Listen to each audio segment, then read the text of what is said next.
오늘 함께 나눌 말씀의 제목은 구세주 반응입니다. 구세주 반응. 여러분 아까도 말했지만 오늘은 2021년 마지막 주일 예배입니다. 세월이 이렇게 빠르게 지나간지 몰라요. 어렸을 때는 왜 시간이 세월이 빨리 안 가는지 그렇게 짜증도 나고 그랬는데 이제 나이를 먹고 보니까 우리의 현재 나이만큼 속도가 차를 밟고 가는 그런 속도가 되고 말았습니다. 그래서 오늘 마지막 주일 예배를 우리가 드리게 되었습니다. 그리고 오늘 아까 장민정 집사님이 읽었지만 누가복음 2장을 읽었습니다. 누가복음은 어떤 것이 기록되어 있습니까? 누가복음은요, 예수 그리스도에 대한 사실을 밝히기 위해서 기록된 성경이 바로 누가복음 아닙니까? 그러니까 예수님이 어떤 분인지, 예수님이 어떤 일을, 어떤 목적을 가지고 하셨는지 알려주고 있는 말씀이 바로 누가복음입니다. 오늘 본문인데요, 예수님이 어떤 분인지에 대한 입장에서의 알리고 있는 말씀입니다. 시므온이라는 자가 아기 예수를 만났어요. 이 시므온이라는 자가 아기 예수를 만나고, 즉 그가 그리스도를 처음 본 사람은 아니지만 그리스도를 성전에서 제일 첫 번째로 만난 인물이 바로 이 시므온인데, 시므온은 자가 예수님을 만나 자기의 신앙을 고백하고 있는 말씀이 오늘 본문입니다. 그러면서 성전, 즉 구약에서의 상징인 성전인 그곳에서, 성전이 바로 예수님의 그림자잖아요. 예수님의 그림자인 그곳에서 예수님, 즉 하나님, 즉 실체를 아주 절묘하게 만나는 은혜를 누렸던 자가 바로 이 시므온입니다. 그가 아기 예수를 자기 자신의, 즉 가슴에 안았죠. 그리고 대면할 수 있는 영광을 하나님께로부터 받았는데, 그는 그 자리에서 자신의 마음을 들여서 찬양을 드리고 있는 말씀이 오늘 우리가 읽었던 그 본문, 그 말씀입니다. 오늘 그의 고백을 통해서 구세주에 대한 반응이 어떤 것인지를 우리가 나누면서 함께 은혜를 받고자 합니다. 먼저 오늘 본문을 다시 읽어봅니다. 주제요, 이제는 말씀하신 대로 종을 평안히 놓아주시는도다. 내 눈이 주의 구원을 보았사오니 이는 만민 앞에서 예배하신 것이요 이방을 비추는 빛이요 주의 백성 이스라엘의 영광이니이다 하니. 여러분, 그의 고백을 보면요, 그의 이렇게 시므온이 예수님을 안고 자기의 마음을 드린 이 고백을 보면요, 두 개의 핵심이 그 안에 담겨 있는 것을 발견합니다. 그것이 뭐냐? 하나는 바로 이방을 비추는 빛이다라는 것이고, 다른 하나는 이스라엘의 영광이라는 이 부분입니다. 이 두 가지를 같이 한번 생각해 보겠습니다. 그가 이방을 비추는 빛이라고 했어요. 이 의미가 무엇일까요? 이 의미를 알려면요, 여러분, 이방이 누구를 가리키는지를 알 필요가 있습니다. 여러분, 이방은요, 한마디로 말하면 선택을 받은 이스라엘을 죄해한 모든 이들을 가리켜서 이방이라고 합니다. 그러니까 하나님의 자녀, 즉 타락하기 전 하나님과 함께 지냈던 에덴 동산에서의 존재가 이스라엘이고, 반대로 아담과 하와가 죄를 범함으로 이 하나님의 자녀에서 이방으로 전락을 해버린 거 아닙니까? 그 이방의 빛이라고 했어요. 왜 이방의 빛일까요? 근데요, 놀라운 것은 여기서 찾을 수 있는데, 이렇게 이방으로, 즉 하나님의 자녀, 이스라엘의 모습으로 있었던 하나님의 자녀가 타락함으로 이방으로 전락했잖아요. 이 전락한 이들을 하나님은 내버려 두지 않았다는 부분에서 우리가 그 핵심을 찾을 수가 있어요. 두 가지 은혜를 베풀었는데, 하나는 뭐냐? 하나님께서 구원의 약속, 즉 여자의 후손이 뱀의 머리를 상하게 할 것이라는 이 구원의 약속이 그 하나이고요. 두 번째는 제사입니다. 제사. 동물을 잡은 제사를 주셨다는 거예요. 근데 이 모든 것들은 다 뭐냐? 메시아를 통한 구원을 말하고 있는 것입니다. 이것을 위해 여러분, 하나님이 친히 인간으로 오신 거 아닙니까? 그런데 구약의 제사는 결국 뭐예요? 그리스도, 예수 그리스도의 그림자 아닙니까? 짐승에다가 자기 죄를 전가시켜서 자기 대신 죽어가게 하며, 그 죽음이, 희생이 잠깐의 영적인 은혜를 누리게 하는 거예요. 그래서 생명을 공급받는 특권을 누리게 하는 것인데, 이것이 잠시나마 영원히 막힐 담을 무너뜨릴 메시아의 오심을 꿈꾸게 하는 것들이었습니다. 이렇게 메시아를 통한 구원을 위해 하나님은 아기로 오셨어요. 이 사실을 우리는 지난주에 경배하였고 찬양했고, 어제가 25일 어제가 바로 성탄절이었습니다.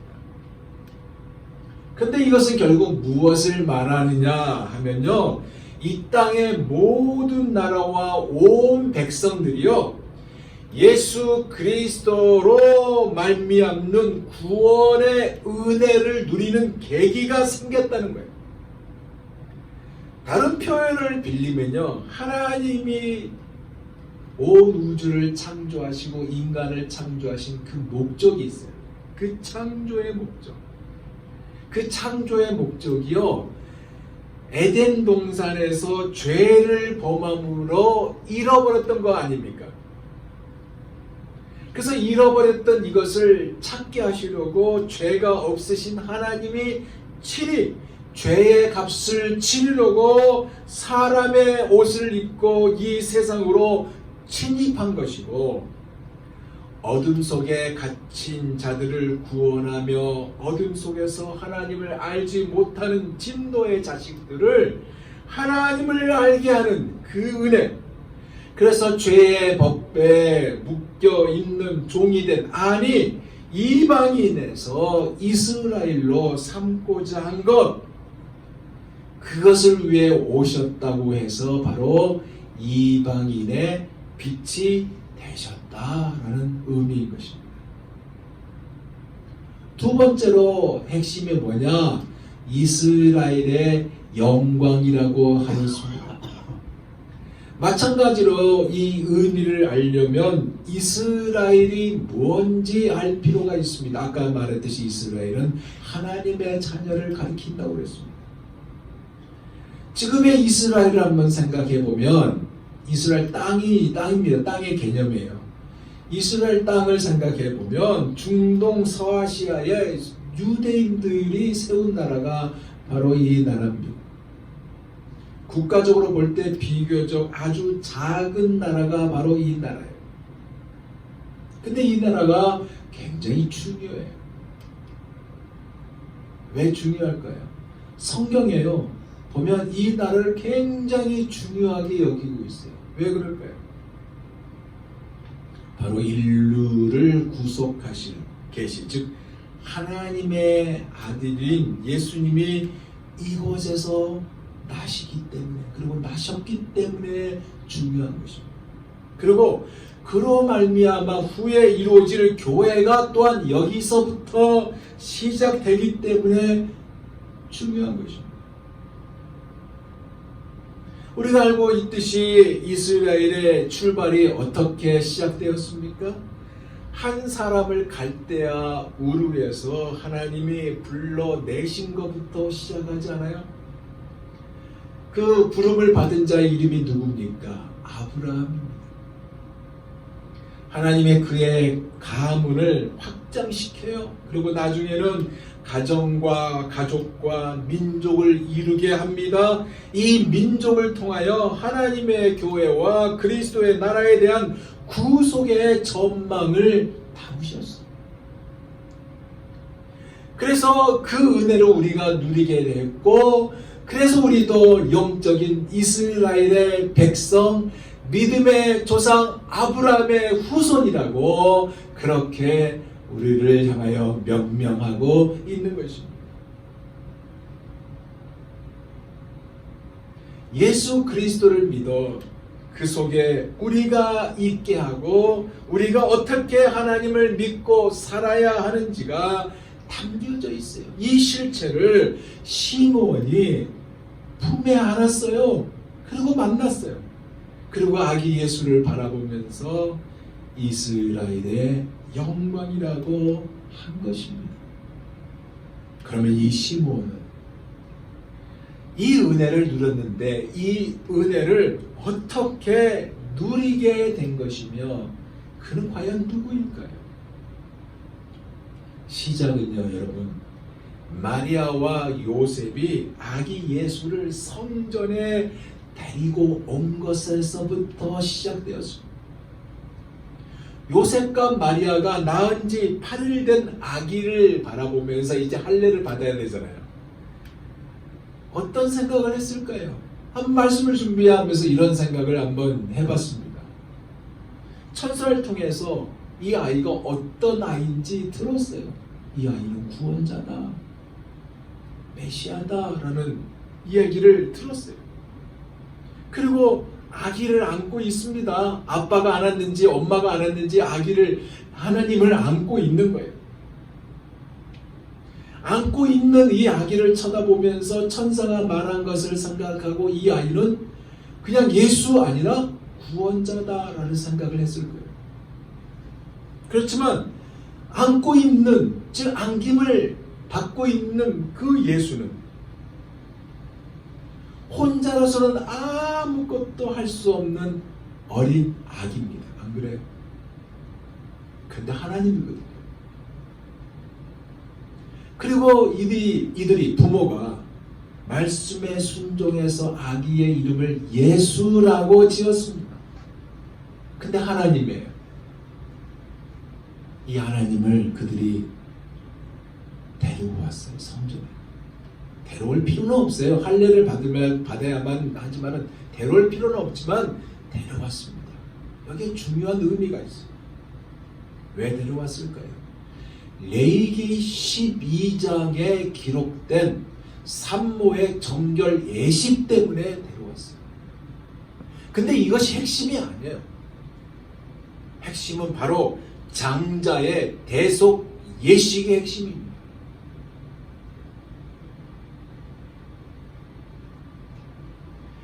온 김에 이 장자의 대속 의식도 같이 가졌는데 누가는요, 오늘 우리가 읽지 않았습니다. 누가는요, 이것을 이렇게 그 앞절에 보면 언급하고 있습니다. 들어보세요. 22절에 모세의 법대로 정결 예식의 날이 참에 아기를 데리고 예루살렘에 올라가니, 정결 예식의 날이 찼다고 그랬어요. 그 찬 날이 바로 40일입니다. 40일이 지날 때, 40일쯤 됐을 때 데리고 온 거예요. 그러면 모세의 율법에 어떻게 기록되어 있냐면, 남자는 7일 동안 부정한 것으로 봤어요. 그래서 태어난 지 8일째 되는 날 할례를 치르게 하고요. 그리고 태어난 이후에 33일을 보내게 됩니다. 이 33일이 되는 때까지 산모는 움직일 수가 없어요. 예배하러 나갈 수도 없어요. 그리고 40일이 지나야 성전에 가서 이 정결 예식을 치르고 회복이 되면서 예배에 참석할 수 있도록 된 이 법입니다. 산모는 이런 기간을 거쳐야만 성전에 왔던 거예요. 그리고 성전에 올 때 그냥 온 게 아니라 이러한 제물을 드려요. 예물을 드려요. 24절에 이렇게 말합니다. 또 주의 율법에 말씀하신 대로 산비둘기 한 쌍이나 혹은 어린 집비둘기 둘로 제사하려 함이라. 산비둘기, 집비둘기 쉽게 잡을 수 있는 것들입니다. 그죠? 그래서 있는 주위에 있는 것 꼭 이것으로 들어야 하는 건데, 산비둘기 한 쌍이나 어린 집비둘기 둘을 드리도록 했어요. 그런데 23절에 보면 아주 놀라운 말씀을 보게 됩니다. 23절을 볼까요? 이는 주의 율법에 쓴 바 첫 해에 처음 난 남자마다 주의 거룩한 자라 하리라 한 대로 아이를 주께 드리고. 무슨 말이냐? 장자의 대속 의식을 가졌다는 것입니다. 그러니까 산모의 정결 예식이 주 목적이 아니라 바로 이것이 주 목적이었어요. 그런데 아시다시피요, 이 마리아 산모의 정결 예식이에요. 온 가족이 갈 필요가 없습니다. 갈 필요가 없어요. 그게 법이에요.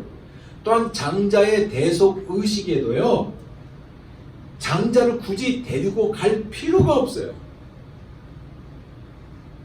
율법에 의하면 그저 은 5세겔만 바치면 됐습니다. 가지 않고 돈으로 다 해결됐던 거예요. 은 5세겔만 그냥 성전에다가 누가 대표로 갖다 바치면 다 끝나는 얘기였어요. 그런데 아기 예수를 데리고 갔어요. 왜 데리고 갔을까요? 특별한 일, 즉 율법에서 말한 것 이외에 특별한 일을 하기 위해서 데리고 간 거예요. 그것이 뭐냐? 하나님으로부터 받은 이 특별한 아기를 하나님께 드리고자 데리고 간 것입니다. 그래서 누가는 뭐라고 기록했냐면 아기를 주께 드리고 라고 표현하고 있습니다. 이 일을 정결 예식의 때를 기다려서 같이 동시에 이어서 했던 것입니다. 하나님께 드린 거예요. 다른 표현을 빌리면요, 예수님을 하나님의 말씀에 따라 양육하였을 것이지만 동시에 이 아들은 자신들에게 속한 아이가 아니라는 것을 그들이 알고 있기 때문에, 아니 이 아이는 진실로 거룩한 이였기 때문에, 하나님의 아들이었기 때문에 이렇게 주께 드리고 이러한 행동을 이들이 취했다는 거예요. 왜요? 그가 바로 모든 인류의 죄를 지고 대속할 거룩한 이였기 때문에 그렇습니다. 그렇기 때문에 속죄 제물을 바치지 않았어요. 필요 없었어요. 왜요? 그가 모든 일을 위한 바로 속죄 제물이 되기 때문에 그렇습니다. 하나님의 어린 양이라는 얘기예요. 이것을 율법에 따라 행했습니다. 이 부분도 굉장히 중요한 부분이에요. 그냥 즉흥적으로 하지 않고 법대로 했다는 거 굉장히 중요한 겁니다. 왜냐하면 예수님은 바로 율법 아래 태어나셨고, 율법이 뭐예요? 죄잖아요. 죄 가운데 태어났고, 그리고 할례를 받으시고 율법을 또한 지키셨다는 것이 되기 때문에 중요한 거예요. 이 사실을 사도 바울은 갈라디아서 4장 4절에서 5절에 이렇게 말하고 있어요. 들어보세요. 때가 참에 하나님이 그 아들을 보내사 여자에게서 나게 하시고 율법 아래에 나게 하신 것은 율법 아래에 있는 자들을 속량하시고 우리로 아들의 명분을 얻게 하려 하심이라. 그럼 이 시므온은 누굴까요? 25절에 그가 누구인지 소개하고 있습니다. 예루살렘에 시므온이라 하는 사람이 있으니 이 사람은 의롭고 경건하여 이스라엘의 위로를 기다리는 자라. 성령이 그 위에 계시더라. 시므온이란 이름의 뜻의 의미는 기다리다 라는 뜻도 있겠지만 하나님이 들으셨다라는 의미를 가지고 있습니다. 오늘 25절에 보니까 의로운 사람, 경건한 사람이라고 하고 있습니다. 바꿔 말하면 그는 메시아를 기다린 사람이었다라고 표현할 수 있습니다. 구약의 성도였습니다. 그에게 성령이 그 위에 계셨다라는 표현이 기록되어 있어요. 이 의미는 뭐냐? 그는 성령 하나님과 늘 함께 살았다라는 의미입니다. 성령 하나님께서 그의 삶 속에 거의 특별한 일을 하셨다라는 그 표현이에요. 여러분, 우리의 삶에 이러한 삶이 되기를 원합니다. 2022년 여러분의 삶에 성령이 함께하는 삶으로 넘쳐나시기를 예수 그리스도 이름으로 축원드립니다. 그리고 26절에 그의 결심이 이렇게 기록되어 있어요. 주의 그리스도를 보기 전에는 죽지 아니하리라 하는 성령의 지시를 받았다. 그러니까 그도 이런 지시를 받았기 때문에 내가 그리스도를 보지 않고서는 죽지 않을 것을 위해서 열심히 운동도 했을 것이고 열심히 살았을 겁니다. 안 그래요? 하나님이 약속하신 메시아를 눈으로 보기 전에는 죽지 않을 것이라는 이 직접적인 계시를 받은 자가 바로 이 시몬이라는 얘기예요. 이 계시를 받은 그의 삶이 어땠을까요? 매일 성전에 나갔을 것입니다. 그리고 어린 아이만 보면 이 아이가 혹시 메시아일까? 라는 기대를 가졌을 거예요. 누가 그리스도일까? 라는 궁금증에 있었을 것입니다. 그래서 그 사람을, 즉 다른 사람들이 시몬을 바라볼 때 좀 도가친 환자야 라는 그런 얘기도 들었을 거예요. 이것 때문에 시련도 많이 있었을 것이라고 생각합니다. 하지만 메시아를 기다리며 기쁘게 살았던 자가 바로 시몬입니다. 우리가 주님 오실 날을 기다린 것처럼 내일 오실까 모레 오실까 오시기 전에 우리가 공중의 들림을 받을까라는 그 기다림처럼 시몬은 메시아를 그렇게 학수고대하며 살았다는 거예요. 근데 27절 보니까 마침내 그 소원이 이루어지잖아요. 27절 볼까요? 성령의 감동으로 성전에 들어가는 마침 부모가 율법의 관례대로 행하고자 하여 아기 예수를 데리고 오는지라. 성령의 감동이 임하여서 성전으로 들어오는 예수님을 만나게 합니다. 그리고 드디어 메시아 아기 예수를 만나며 이분이 바로 메시아다라는 것을 알아보도록 하신 거예요. 성령께서. 그리고 28절에 그가 어떻게 해요? 아기를 안고 하나님을 찬송하여 이르되 하면서 29절로 이어드는 거 아닙니까?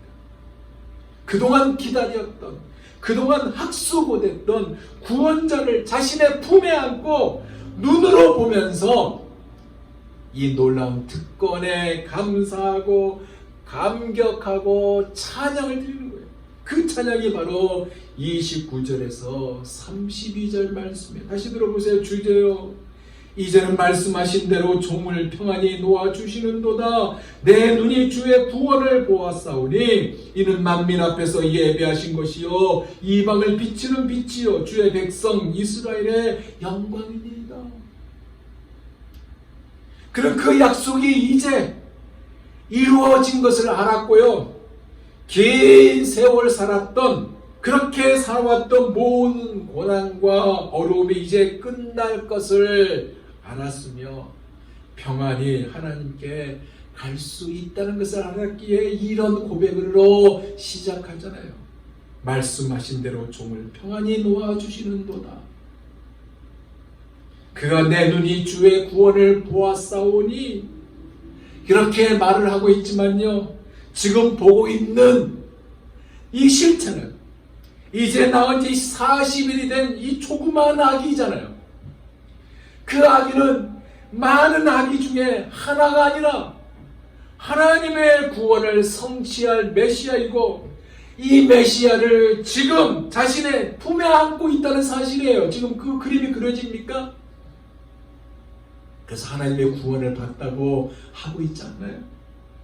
그토록 보고자 했던 이스라엘의 위로를 본 것이기에 이는 만민 앞에서 예비하신 것이요 라고 그가 고백하고 있습니다.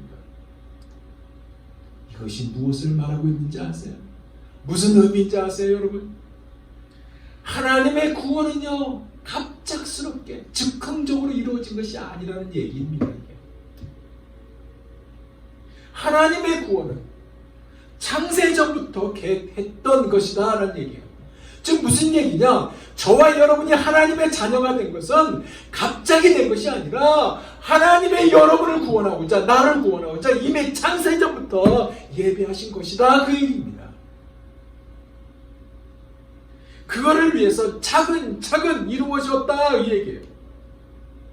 그리고 또한 이 구원은 단지 이스라엘만 위한 것이 아니라 모든 사람을 구원할 구원. 그렇기 때문에 저와 여러분이 이렇게 하나님의 자녀가 되면서 예배당에 모여 하나님을 예배하고 경배하고 반주하고 찬양하고, 그거 아닙니까? 사랑하는 여러분, 이 구원은요, 모든 사람이 죄인이고 모든 사람이 죄 가운데 죽은 사람이기에 당연히 예수님이 필요한 구원이에요. 그러기에 하나님께서 보내셨고요, 시몬이 이 예수님을 안고 이가 바로 구원자라고 반응을 보인 것입니다. 이 말에 부모 또한 놀라운 반응을 보이잖아요. 오늘 읽지 않았지만 33절 이렇게 말합니다. 그의 부모가 그의 말에, 그에 대한 말들을 놀랍게 여기더라. 생전 처음 본 사람이에요. 그죠? 예배당에 성전에 가서 생전 처음 본 사람한테 이 예언을 듣게 된 거예요. 그래서 놀랐다는 말입니다. 그리고 읽지 않았지만 34절에서 35절에 보면 시몬은 마리아에 대한 예언을 해줍니다. 들어보세요. 시몬이 그들에게 축복하고 그의 어머니 마리아에게 말하여 이르되, 보라, 이는 이스라엘 중 많은 사람을 패하거나 흥하게 하며 비방을 받는 표적이 되기 위하여 세움을 받았고 또 칼이 내 마음을 찌르다 하니 이는 여러 사람의 마음의 생각을 드러내려 함이니라 하더라. 무슨 내용이에요? 예수님에 대한 사람들의 반응이 바로 이것이다 라는 얘기를 해주는 거예요. 예수님 때문에 누구는 망하게 될 거고 예수님 때문에 누군가는 흥하게 될 것이라는 말을 해주고 있는 거예요. 예수님은 비방의 대상이 될 것이다. 이것이 마리아에게는 혈관을 뚫는 그 아픔, 더할 수 없는 아픔이 될 것이라는 반응한 거예요. 예수님이 십자가에 돌아가신 것 때문에 얼마나 그 부모의 입장에서는 아프겠어요. 그 얘기를 하고 있는 겁니다. 예수님의 비방의 대상이기에 이스라엘 백성들은 하나님께서 보내신 그들의 구원자를 거절할 것이라는 그 반응 또한 이 얘기를 하고 있는 겁니다. 왜 그들이 거절합니까? 왜 그들이 거절했어요? 그들이 원했던 메시아, 그들이 원했던 구원자가 아니기 때문에, 아니라고 그들이 여겼기 때문에 거절했습니다. 그들은 어떤 구원자를 원했어요? 정치적인 구원자를 원했어요. 자신들의 병을 고쳐주는 구원자를 원했어요. 자신들에게 잘 먹여줄 구원자를 원했어요. 근데 이것이 예수님이 오신, 이 땅에 오신 목적이 아니잖아요. 그러나 누가는 뭐라고 그럽니까? 이들의 거절을 통해 하나님이 영혼의 구원을 이루셨다고 얘기하고 있잖아요. 하나님이 영혼의 구원의 기적을 이루었다. 예수님이 하나님께서 계획하시고 준비하시고 이루신 이 땅에 보내신 메시아라는 사실을 누가는 간접적으로 또 이렇게 표현하면서 말을 하고 있고, 비록 그가 유대인으로 오셨지만 그들만의 구원자가 아닌 만민의 구원자로 오셨다는 것을 누가가 간접적으로 이렇게 표현하고 있습니다. 그러면서 그가 마지막으로 뭐라고 그래요? 시몬이 종을 평안히 놓아주시는도다 라고 고백하고 있습니다. 그렇게 노래했어요. 이 말의 의미는 성령으로부터 주 그리스도를 보기 전에는 죽지 않을 것이라는 계시를 받은 그가 이 이유 때문에 이 이유를 가슴에 품고 일생을 살았고 계시도로 주님을 뵙고 이제 평안히 놓아주시는구나 라는 고백이 바로 이 고백인 거예요. 그를 보면 그는 하나님의 사랑의 줄에 매어서 살았다는 것을 우리가 알 수 있습니다. 그리스도의 줄에 매어 살았던 자가 바로 이 시몬입니다. 그는 오실 메시아를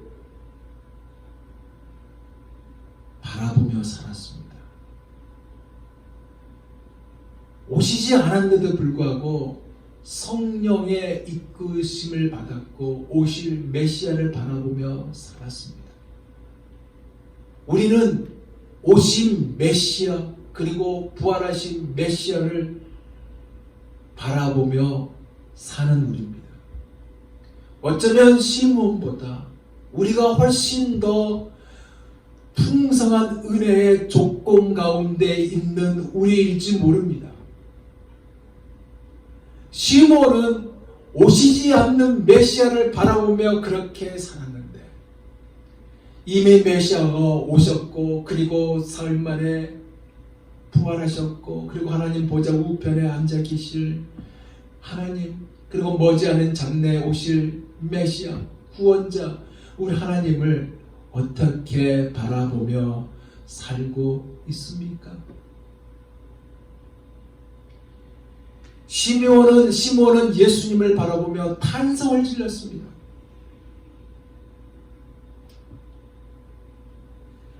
우리는 예수님을 바라보며 어떤 반응을 보입니까?